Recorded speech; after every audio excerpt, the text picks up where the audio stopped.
Hey, how's it going, YouTube? How y'all doing today? I am feeding these cattle forage now at this point too. They are getting a mixed ration of grain with forage. 50% grain, 50% forage, until this grass here starts growing back. I took a walk around this pasture 2 days ago. I started to realize that these cattle are just laying around. They are laying around when they should be grazing. So I walked around, took a good look at grass. Grass has been grazed to less than an inch tall. So these animals are out of grass. I am having to provide forage for them as well. Right now they are getting 50% forage, 50% grain. I always feed them this forage first, because if I put feed in, or if I put grain in with their forage, they'll push this alfalfa. They'll sort through this alfalfa to get to that grain. Then they'll make a mess of this alfalfa. Alfalfa is, I think it's in season right now. It costs about as much as hay does per tonnage. It may cost $50 more per tonnage than coastal hay. These alfalfa bales, though, they get baled up in squares, so they're big old rectangle bales. They flake apart in 3-inch pieces, so there is less waste, a lot less waste, simply because I'm able to take a 3-inch piece of flake and put it in their feed trough for them. Whereas a round bale, I just leave that round bale, and they eat it as they please, so they end up pulling it apart. This alfalfa hay, it all ends up in their feed trough. There's very, very, very little waste in terms of forage that just gets tossed around. So once these animals are done eating this alfalfa, I'll put grain in here for them. I have to feed it separately, or they'll eat that grain first. So I'm feeding this alfalfa first. Alfalfa right now, dry alfalfa runs about it's about $375 to $400 per ton.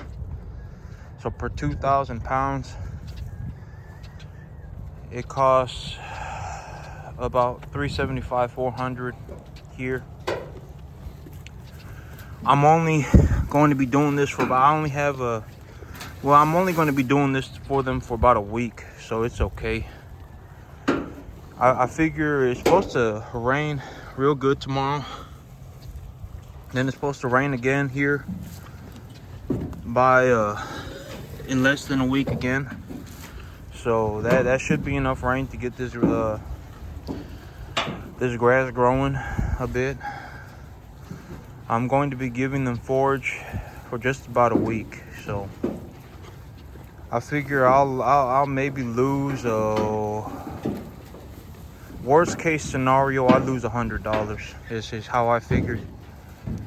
Actually, no. Actually, worst case scenario is that I start taking these animals to market.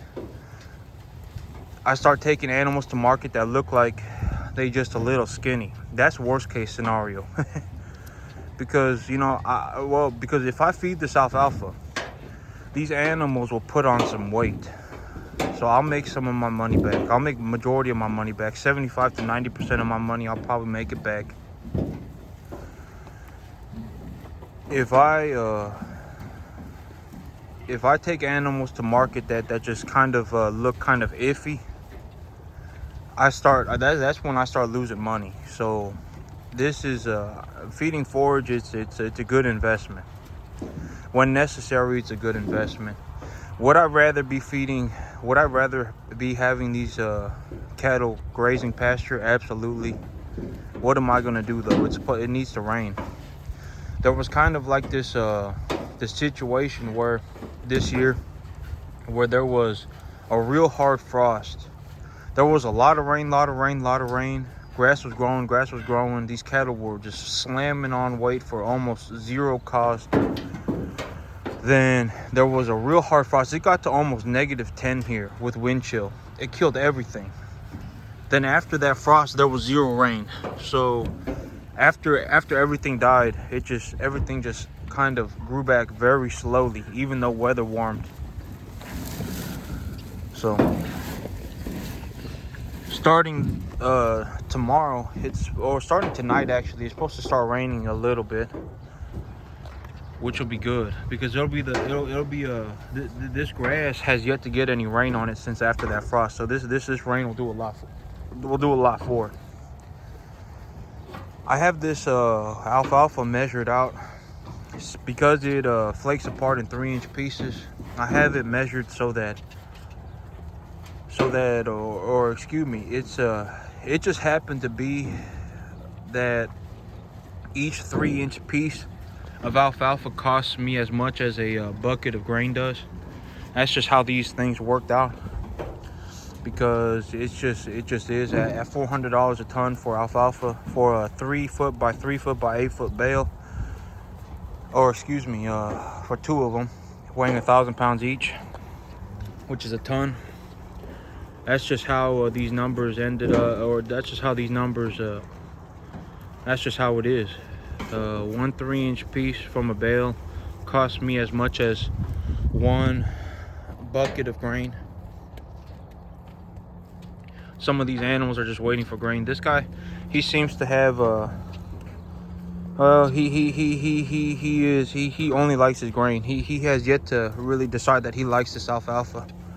These other cattle, they like it. I have 2 or 3 animals that are just having a difficult time picking up on this alfalfa. So when I put grain in here for him, I'm gonna go get him an extra scoop, because these animals need to be eating.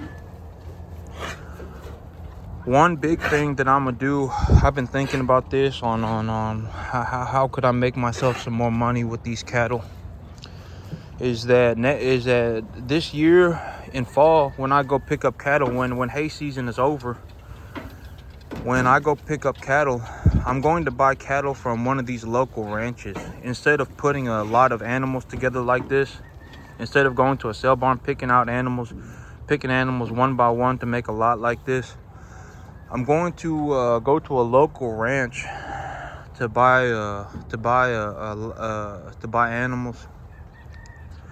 There are, from just what I've seen on internet, there are at least a handful of ranches around here. If I'm willing to take a 2-hour drive, there are a handful of ranches around here that'll give me 350-pound calves, 3.5 weight calves, usually heifers, which is fine by me.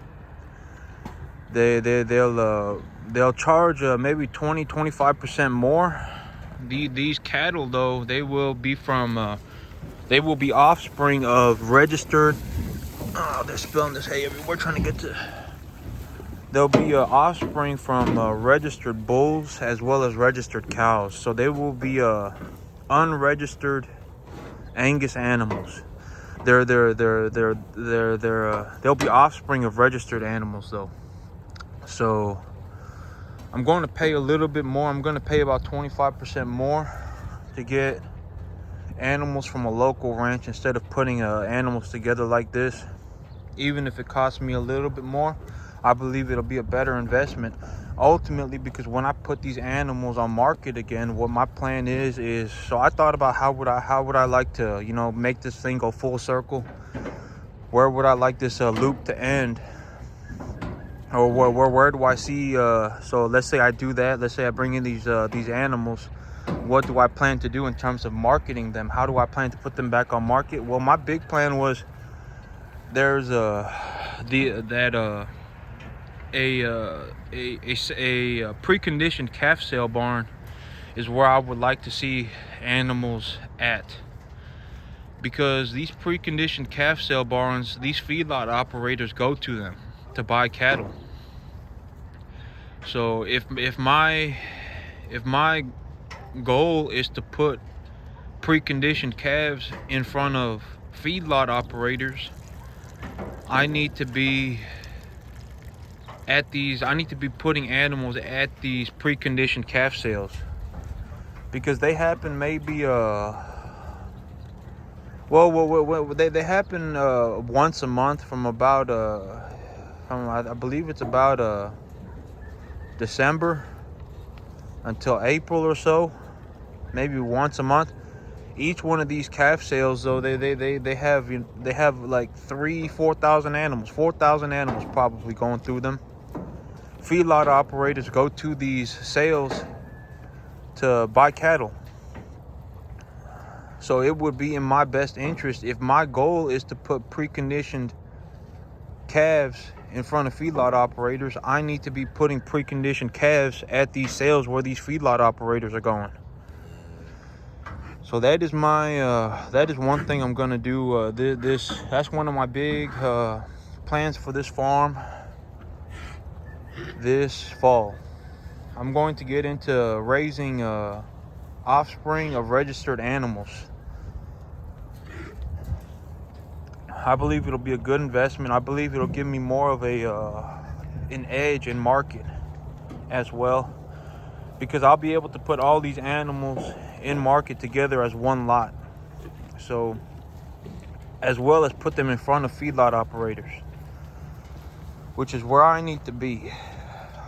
If I'm only going to raise one calf crop, if I'm only going to work one lot of animals a year from fall, well, when hay season is done until hay season starts again, if my plan is to just raise one lot of animals, that's what I need to be doing, is what I figured. So that is one of my plans for this farm this year. Even if it costs me an extra 20%, 25%, it'll be a good investment to bring in those type of cattle. These calves are doing good though. They're putting on good weight. I really once they hit about 400 pounds, about 500 pounds, they should be at a point where they are putting on about 2 pounds a day. When they're smaller, when they're 250 to 400 pounds, if they're putting on 1.5 pounds a day, that's fine. They'll still be healthy. Once they get bigger though, they need to be putting on a little bit more weight. Up until they get to about 800 pounds, at that point they should be putting on about 2.5 pounds a day, because it's easier for a large animal to put on weight.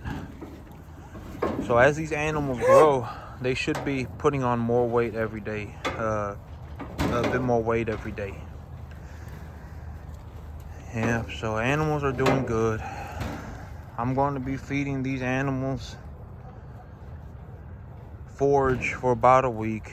I got them alfalfa just because alfalfa, this reduce of wastage and hay. Even if I pay an extra $50 a ton for alfalfa compared to grass hay, even $75, quality of alfalfa, of good alfalfa,